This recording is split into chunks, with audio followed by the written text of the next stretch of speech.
keep us in fear to manipulate us. They want us ignorant so we're easier to enslave. They make us murder one another so they don't have to do it themselves. Only you can break their mind control by hearing the contradictions within your belief systems that allows you to accept their lies in the first place. The time has come for us to remember our divinity, who we really are, to return to what we're meant to be, a service to others, to humanity, to return to nature, and reclaim our birthright, that which is freedom. The truth will sound belligerent because it is in direct opposition to lies. So get angry because anger is sacred. And together we can unite and rise. Rise from this darkness. Humanity, assemble.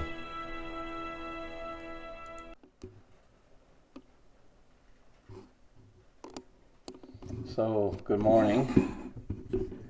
Welcome to Thursday morning coffee rant. I don't know if today's as much of a rant as it is just a little bit of a musing. An observation. How I see the problems in the world right now as far as trying to fix them evolve around a two-pronged process. One, how to reconcile the contradictions within beliefs that allow people to accept their own slavery. And two, how to break people out of the complacency and apathy that they've fallen into. Those are the things I want to try to concentrate on. Naming off the symptoms of what causes apathy, which are all just symptoms of the social engineering. People being busy and too busy with their lives to see the danger, hoping for the best, being on that hamster wheel, being in the rat race, so to speak. So they got to worry about working 50 hours a week. When do I have a couple days off? Hopefully I get my vacation. Fighting with people at work. Partying if they're in their 20s. Whatever it is. Going to school. The general stress of everything in this high-pressure cooker society they're creating. The fear porn that they're throwing out there. It's got people in this state of apathy that I can't do nothing. I'm going to control what I can control, and that's it. I can't do nothing. I'm not saying there's no merit in that, but it is fruitless to just constantly talk about the contradictions that we see in politics and the hypocrisy that we see with this evil, and to hypothesize or theorize on how this isn't human-driven. It's all fine and dandy to do that, but we're getting to a point is how do we fix it? How do we fix it? Through education on what natural law is, through education on what your rights are and objective morality. Can we even get it to turn around at this late point to get people to understand that? It's there's some hope. But there seems to be like some spell that humanity is under, and only a few of us seem to be awake from that spell. It seems like there's only a small handful of human beings who aren't under that spell. And believe me, I'm personally still dealing with a lot of stuff. And I see everything that's going on, and it just makes me wonder,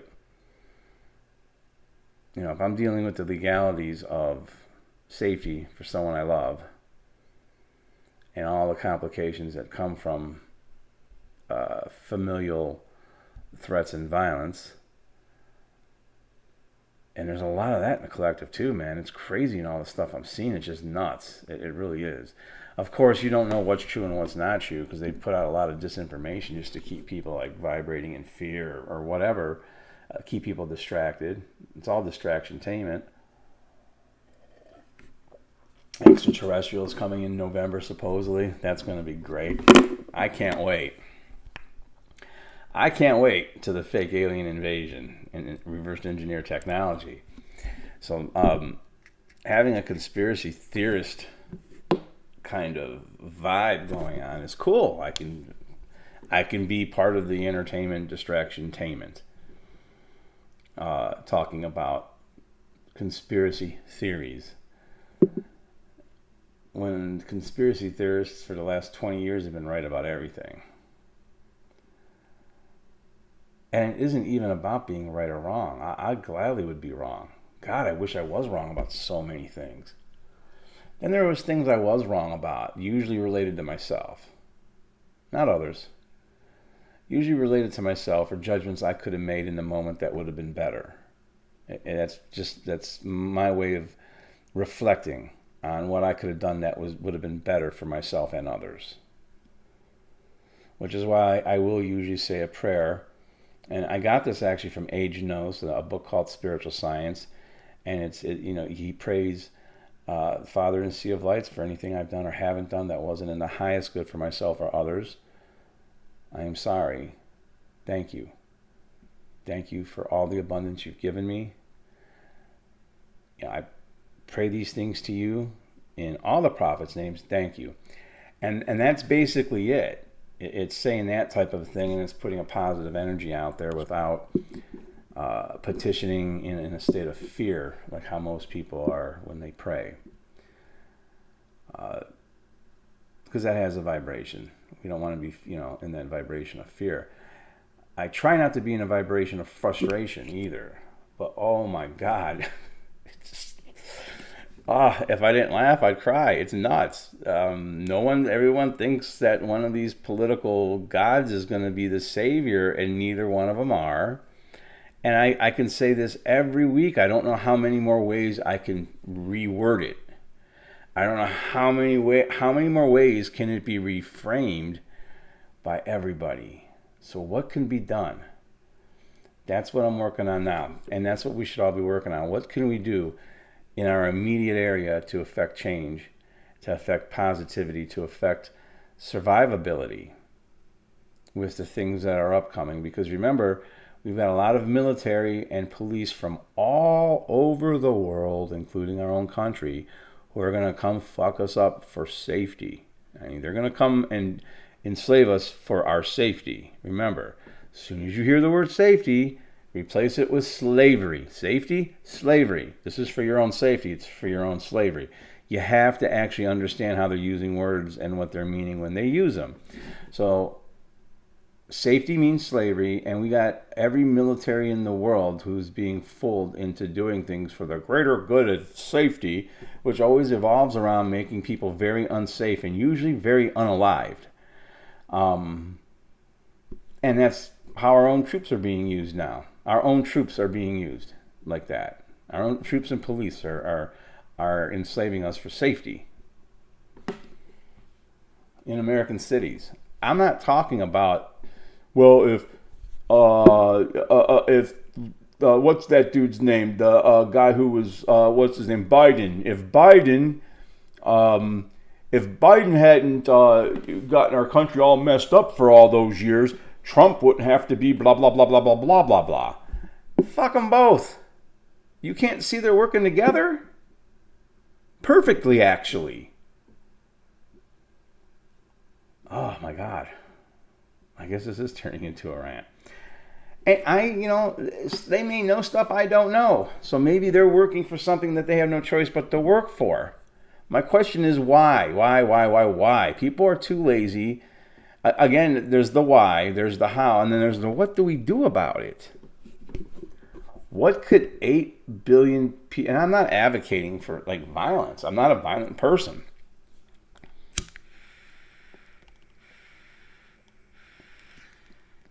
So you're not going to be able to use violence against me. I'm not a violent person. I've died twice. I've had spiritual experiences. I love life. I love people.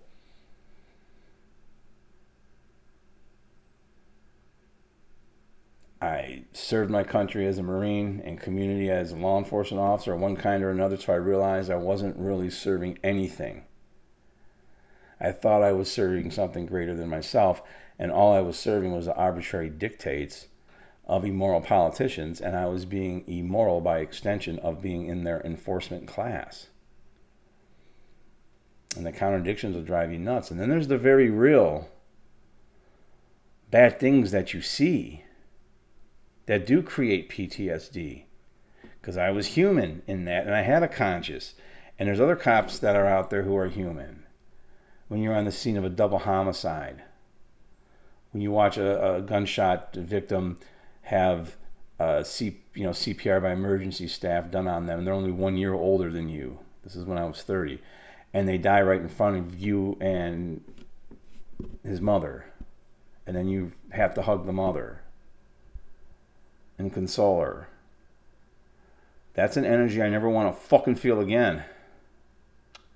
So you got all this shit that comes in. And, PTSD isn't one... Sometimes it can be, not many times it is. It's one bad incident. But a lot of times it's death by 1,000 cuts. People don't get this. And you got to get through it. And people don't understand you're not manifesting more trauma by talking about trauma. You're not. People who think that are retards. When you talk about trauma, it helps you work through the trauma. Sometimes you may have to go find a counselor to talk about the trauma with. Because someone that you can trust, I don't even trust the mental health field. They've got protocols now. Everything's about fucking us up. I don't even trust the mental health field. But luckily in my life, I've had people I can talk to about some of these things and work through them, through talking about them. Through discourse, through conversation. There's a lot of combat veterans that would get together and they would sit down with a person in a meeting and they would all bond. It's trauma bonding. But they would all have support of one another because they would support each other in what they were doing, what they had to do, what they were suffering. This can be done with any group of people. I think it needs to be done possibly even with the freedom community. There's a good event coming up where that could happen. Let me see here. Let me see something. I know I had it.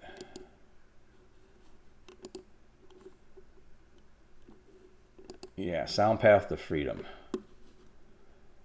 is going to be coming up on the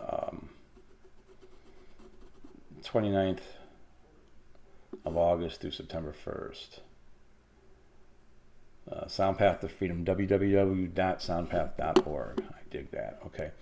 So I should have put that up here as a... Sometimes I do this stuff on the fly. I do it on the cuff. But what I'm getting at is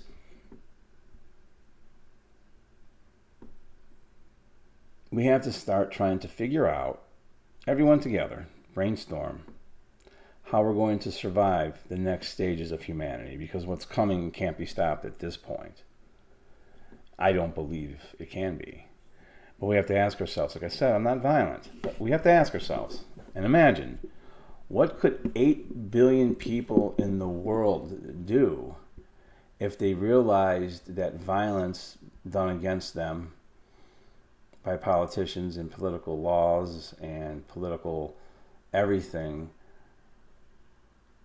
and by the enforcement class of those politicians, if we were to take all the armies of the world, all the police of the world, all the politicians of the world, and put them all together, it'd be a couple 100,000 people. What could 8 billion people do if they didn't want to comply? If they didn't want to allow their rights to be eroded and allow themselves to be enslaved? If people could unite and not let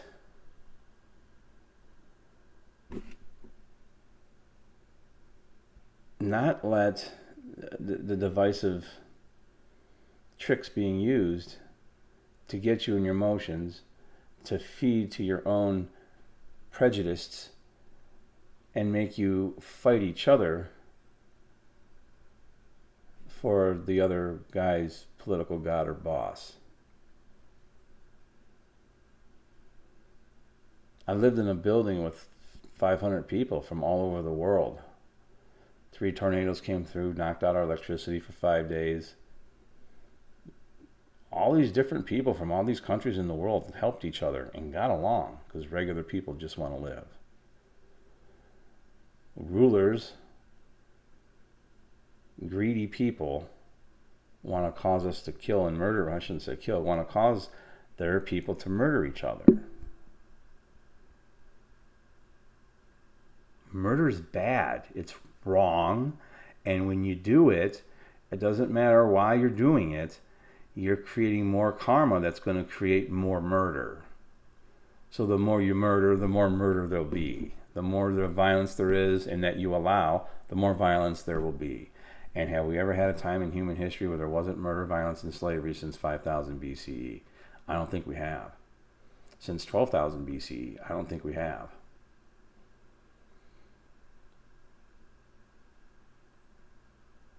So we have to understand what our rights are. We have to understand that morals are objective, that it's wrong to initiate harm or steal from others. And as long as we stick to that, no deviation from it, that's a starting point of morality. It's a starting point towards world peace. So I'm not talking about violence. I'm talking about people just not complying with the things that are coming up. I'm not sure if I'm even going to post this video today. I'm just kind of venting. I actually didn't have anything of any real use to say. I don't know how many more times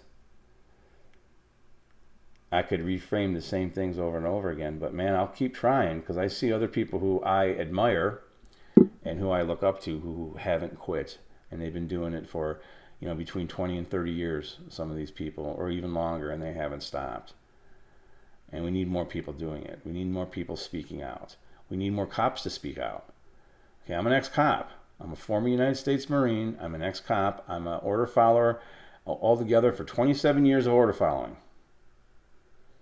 Okay, 2 plus 7 is 9. This is a 9-year. 9 means change. To my order followers out there, man, this is to you guys. The conspiracy theorist in me wants to say some of y'all probably ain't human, probably reptiles in disguise or whatever, right? Just joking. Yeah, that's probably not the case. But to my law enforcement people out there, man, and to my military people, we need you. Don't follow your moral orders. Start speaking out. And don't speak out against the other guy's political party and use your intelligence to very intelligently. You will articulate the hypocrisy and contradictions of the other team's political leaders and gods, and you'll be right. It's great. And then this side will do the same thing to your side, and they'll be right. And that's what they want us to do. Argue over the obvious contradictions and obvious hypocrisies that keeps us arguing with one another and our egos engaged. It's the Browns versus the Steelers. Yeah. The Philadelphia Eagles versus the Cincinnati Bengals. Go team. Look at the game for what it is and refuse to play it. What is the point in pointing out the other side's contradictions and hypocrisy? That's what they want you to do. And you can point them out all day and you'll be correct about those things all day. And they're going to point them out about your preferred version of quote unquote leadership, which there is none. It's rulership. Leaders teach. Leaders teach. Rulers rule through the threat of violence. They don't teach. When was the last time you were taught something by somebody in political power? You weren't.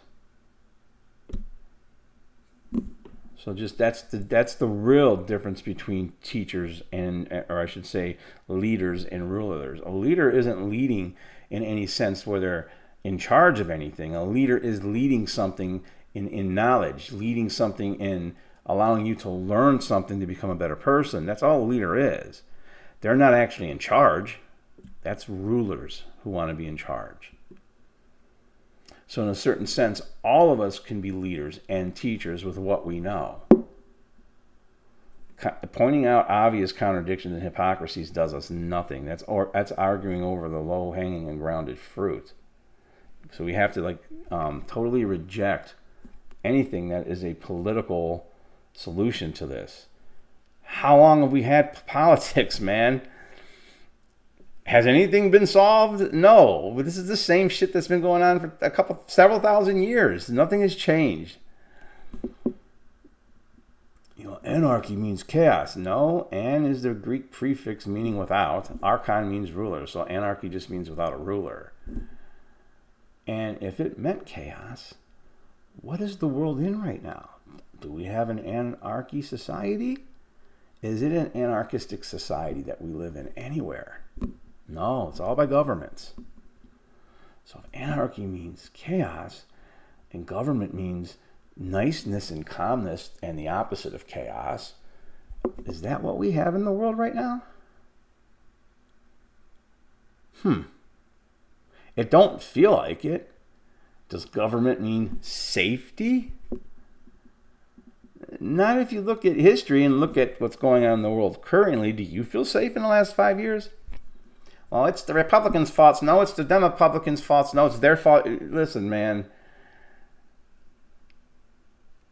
There is no political answer to this. The political is going to be a spiritual one. The political is the answer is going to come through actual objective truth. And that objective truth is that no human being has any right under nature's creator to rule another human being. I don't know what's so fucking hard for people to get that through their head. Why can't people ever admit that they are wrong? I was wrong. I was fooled. I was bamboozled. I was wrong. I know of something going on right now on a more personal level where a person knows they were wrong, but they won't admit it. And because they won't admit it, more harm could come. That's how ensconced the fucking human ego is in not wanting to be wrong. Be fucking wrong. What's the big deal about it?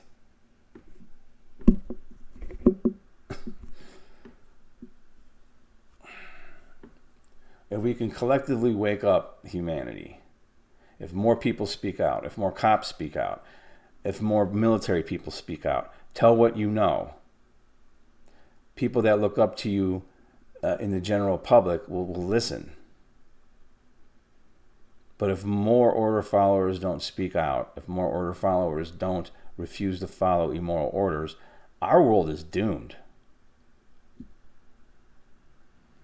And I'm not even talking about AI yet and how AI has been programmed so they can actually have zero accountability and plausible deniability when AI does bullshit. Besides the very real things that AI could be, could turn into, I personally think it's being programmed in a certain way. I've had many conversations with AI and cannot get it to say. Every once in a while, I have fooled it into saying something that was really spiritually true. It takes time though. But anyway, I think that's going to be my rant for today. This is Thursday or Thorsday, August the 21st. Oh wow! Happy birthday to a friend of mine, Derek, in the One Great Work Network. And actually, it was my mom's birthday, God rest her soul. So, wow, okay. I'm glad I've seen that. So today's August 21st, in the year of, not my Lord, in the year of all of us, 2025. So next time, guys, stay safe, nothing but love. Peace.